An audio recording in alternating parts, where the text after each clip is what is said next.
Ya. Baik, Assalamualaikum warahmatullahi wabarakatuh. Waalaikumsalam warahmatullahi wabarakatuh. Selamat siang anak-anak semuanya, sehat? Baik, mudah-mudahan sehat walaupun tadi sempat bercapek-capek ya. Kita hiking dari Karanganyar ke Giripuro dan balik ke Candi. Mudah-mudahan sudah sehat lagi ya. Baik, sebelum kita mulai pembelajaran pada siang hari ini, saya minta ganda sekarang Mas Kukuk untuk memimpin doa dengan bersama-sama membaca basmalah. Silakan Mas Kukuk. Yuk siap, doa mulai.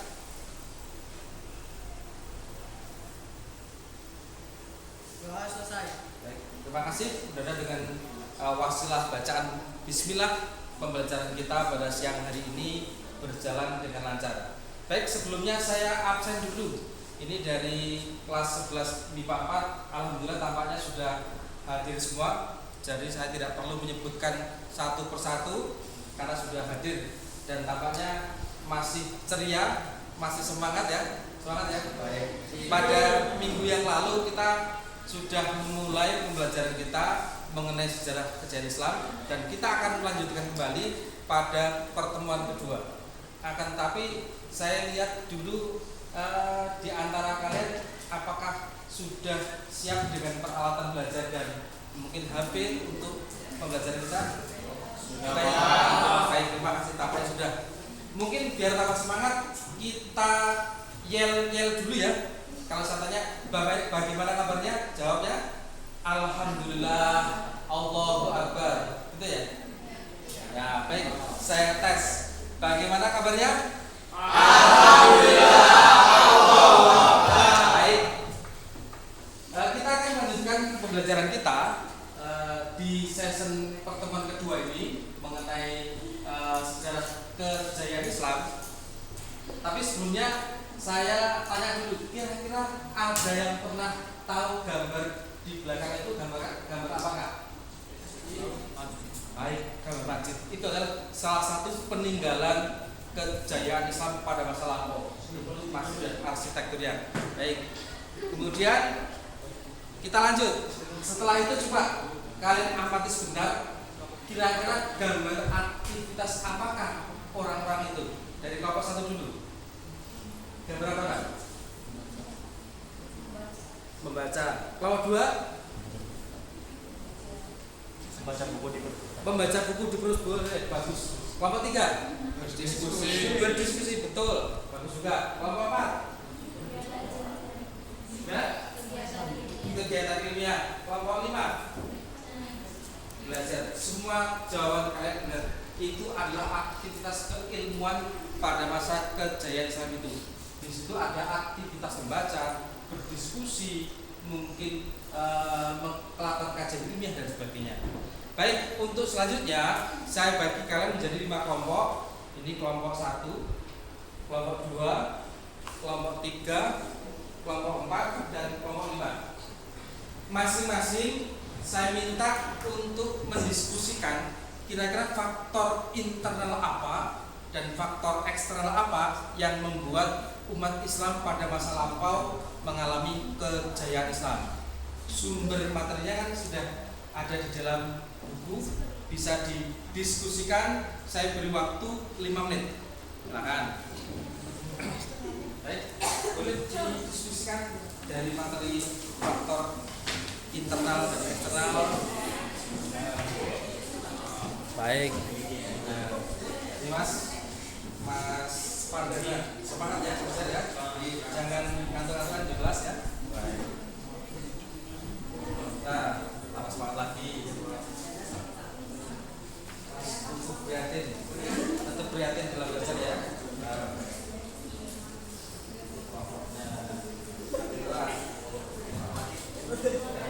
Iya, selamat.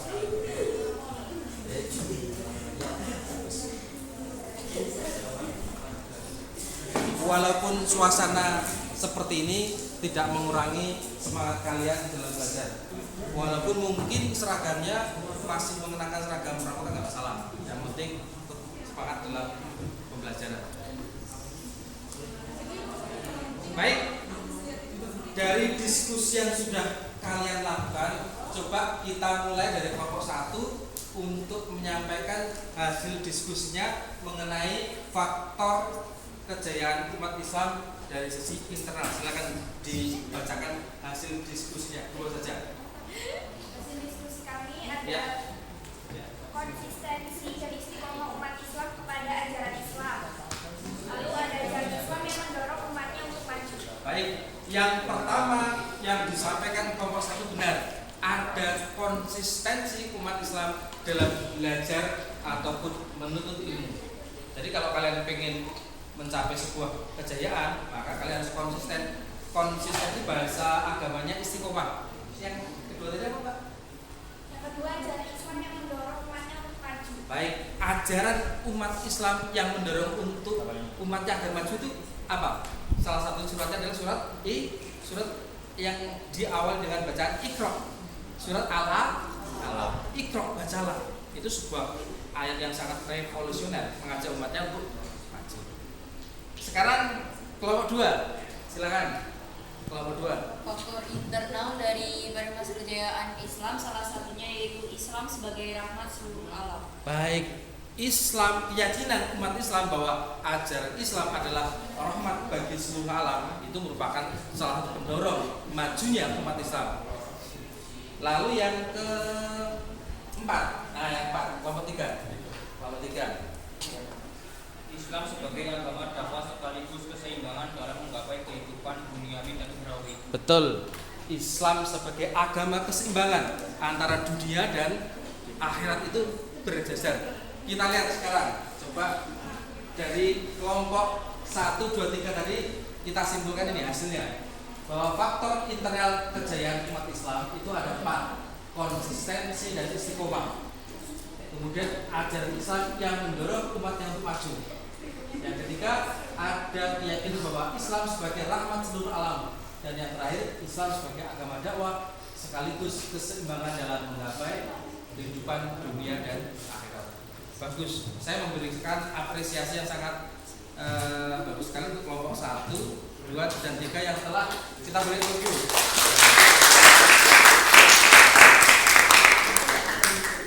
Faktor internal kejayaan Islam sudah. Sekarang kita lanjut mengenai faktor eksternal. Tadi kan sudah diskusi ya. Kelompok 4 barangkali juga bisa dibacakan hasil diskusinya. Salah satu faktor eksternalnya yaitu terjadinya asimilasi bangsa Arab dan bangsa-bangsa lain yang juga belum mengalami perkembangan dalam bidang pengetahuan. Baik, terjadinya asimilasi. Ada yang tahu asimilasi? Percampuran. Betul, artinya percampuran antara bangsa Arab dan bangsa asing. Makanya kalau kalian pengen lihat contoh asimilasi bangsa asing dan bangsa Arab, lihatlah negara Spanyol. Bangsa Spanyol itu kalau lihat hari ini itu sudah DNA-nya campur antara bangsa Arab dan bangsa Eropa. Rambutnya hitam, dia mancung, kulitnya putih, yang laki-laki ganteng, yang perempuan cantik. Itu contoh perpaduan asimilasi bangsa Eropa dan bangsa Arab. Belum lagi asimilasi dengan bangsa-bangsa yang lain. Kemudian untuk kelompok terakhir apa yang bisa disampaikan hasil studi? Faktor eksternalnya adalah gerakan terjemah pada masa periode klasik. Usaha penerjemah kitab-kitab asing dilakukan dengan giat sekali. Ya. Ada gerakan menerjemahkan. Jangan dibayangkan seperti zaman sekarang ya. Sekarang nggak perlu ada gerakan terjemah, tinggal buka Google, klik, buka Google, translate bisa. Zaman dulu belum ada internet, belum ada Google, sehingga semangat menerjemahkan itu tergantung individu. Lah orang-orang Arab sadar, umat Islam sadar, kita saat itu banyak ketinggalan ilmu dengan bangsa luar seperti bangsa Yunani, bangsa Romawi, sehingga banyak kitab-kitab bangsa mereka diterjemahkan dalam bahasa Arab. Contohnya kitab-kitab filsafatnya Aristoteles, Plato, Socrates dan sebagainya itu diterjemahkan ke dalam bahasa Arab sehingga umat Islam banyak bisa mempelajari filsafat dari bangsa Arab. Nah, dari filsafat itu kemudian berkembang, kita bisa mengembangkan ilmu pengetahuan. Coba kita lihat hasil kesimpulannya faktor eksternalnya. Pertama, terjadinya asimilasi. Tadi sudah disebutkan Mas Pradita, asimilasi itu percampuran budaya ya. Ada juga percampuran secara fisik, mungkin orang Arab menikah dengan orang Eropa. Atau kalau kalian pengen mencoba asimilasi, bercita-cita dapat suami orang Barat jangan. Atau yang laki-laki dapat istri orang Jepang ya. Kan sekarang udah canggih, pakai apa tuh aplikasi apa yang mengenalkan jodoh itu luar biasa sekarang, nggak perlu pakai app dulu, sekarang di internet sudah. Dan kalau kamu lihat di internet itu banyak sekali di video di YouTube mengenai pernikahan silang orang Indonesia dengan orang Barat, banyak sekali ya, karena perkembangan teknologi. Baik, yang kedua ini gerakan terjemah. Coba gerakan terjemah ini kalau pada masa lalu ya harus dilakukan oleh orang. Tapi hari ini kalian jangan salah. Sekarang tidak ada alasan, wah Pak saya nggak bisa bahasa Inggris. Jangan minder. Sekarang sudah canggih, kecanggihan teknologi. Elon Musk sudah menciptakan alat seperti speaker. Ketika kamu ngomong bahasa Indonesia, nanti di setel keluar dalam bahasa Inggris bisa. Kamu ngomong Indonesia di setel agar keluar dengan bahasa Cina juga bisa. Tapi kalau zaman dulu, wah ini perlu semangat yang luar biasa agar kemampuan untuk menerjemahkan itu ada. Dan saat itu sekali lagi seperti yang saya katakan bahwa kata kuncinya orang-orang Islam mau mempelajari kitab-kitab asing dari bangsa Yunani dan bangsa Romawi. Baik, anak-anak, dari diskusi kalian tadi, kira-kira apa yang bisa kita simpulkan? Faktor apa yang bisa kita simpulkan baik secara internal maupun eksternal? Baik, bisa lihat. Mungkin kelompok 1 bisa dibaca ulang kesimpulan kita pelajaran pada hari ini mengenai faktor internal kejayaan Islam adalah ya, bisa dibaca atau bisa dilihat di YouTube, di LCD. Dibacakan. Kesimpulannya adalah yang pertama, konsistensi dan istiqomah umat Islam kepada ajaran Islam. Terus ajaran Islam yang mendorong umatnya untuk maju. Terus Islam sebagai rahmat seluruh alam. Dan yang terakhir, Islam sebagai agama dakwah sekaligus keseimbangan dalam menggapai kehidupan duniawi dan ukhrawi. baik. Untuk kelompok 2, dari faktor internal umat Islam pada masa lalu, kira-kira hari ini umat Islam sudah mencoba meniru hal di atas belum kira-kira? Ada yang sudah ditiru? Misalnya ya, konsisten dan istiqomah walaupun belum maksimal seperti pada zaman kejayaan Islam, tapi sudah ada lumayan ya. Mengenai keseimbangan antara duniawi dan ukhrawi, kira-kira umat Islam sudah menyeimbangkan itu belum ya? Buktinya Pak, buktinya kadang maaf di sebagian masyarakat kita bahwa belajar ilmu umum itu dianggap belum begitu penting atau tidak penting. Yang penting belajar agama tok, masuk surga yaudah, masalah dunia enggak begitu dipikirkan. Baik, untuk kelompok 4 dulu. Nah, coba kelompok 4 dibacakan faktor eksternalnya. Kalau tadi internalnya, hasil kesimpulan faktor eksternalnya. Jadi kesimpulannya dari faktor eksternalnya yaitu yang pertama, terjadinya asimilasi antara bangsa Arab dan bangsa-bangsa lain yang lebih dahulu mengalami perkembangan dalam ilmu pengetahuan.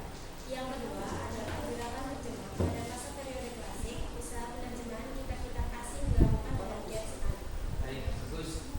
Coba terkait dengan faktor eksternal, kira-kira hari ini umat Islam bisa nggak kembali kembali mengulang meniru apa yang dilakukan oleh ulama atau orang-orang zaman dulu dalam mengembangkan Islam berkait dengan asimilasi misalkan? Bisa Pak. Bisa. Contohnya apa? Pertukaran pelajar sekarang kan sudah luar biasa. Pelajar Muslim Indonesia belajar di Amerika, di Jepang dan di lain sebagainya banyak. Kemudian kelompok yang 4 yang belum berkait kelompok 5 ya. Kelompok 5 berkait dengan gerakan terjebak pada masa periode klasik. Kira-kira kalau hari ini kalian mau mencari buku terbang sudah banyak. Kira-kira perlu tidak belajar lagi, membaca lagi agar kita bisa seperti umat Islam pada masa lalu? Perlu ya. Berarti harus sering ke perpustakaan. Ya. Seringkah ke perpustakaan? Sering ya, bagus. Ya, baik, terima kasih. Ya. Untuk pembelajaran kita pada siang hari ini mengenai faktor internal dan faktor eksternal kejayaan umat Islam sudah kita bahas bersama-sama, dan sebagai tugas di rumah silahkan jawab pertanyaan Pak Guru. Soal pertama,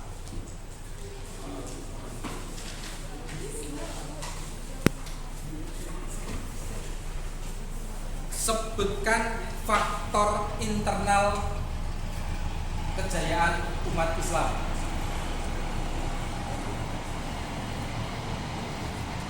Yang kedua, sebutkan faktor eksternal kejayaan umat Islam. Artinya yang pertama faktor internalnya, yang kedua faktor eksternalnya. Silakan ditulis besok pas pertemuan ketiga di bawah jawabannya sehingga saya bisa mengkoreksinya.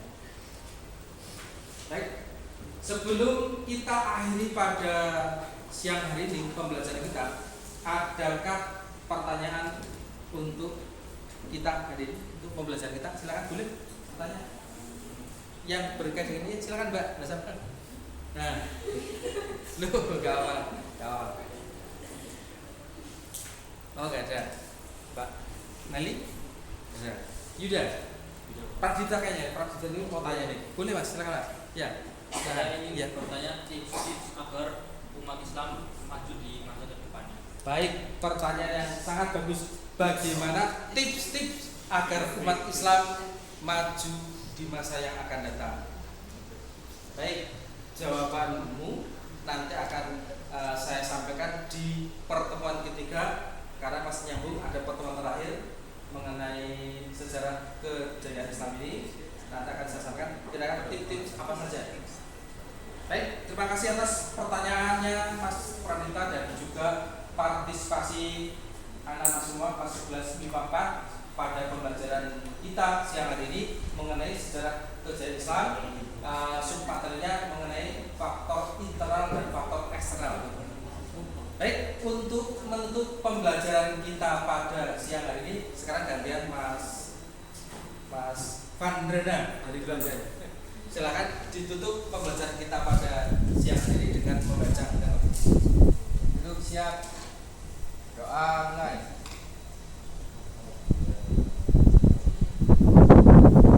Alhamdulillah. Doa mulai. Baik, untuk melengkapi doa kita baca bersama doa penutup majelis. Bismillahirrahmanirrahim. Subhanakallahumma wa bihamdika asyhadu an la ilaha illa anta astaghfiruka wa atubu ilaik. Akhiran, assalamualaikum warahmatullahi wabarakatuh.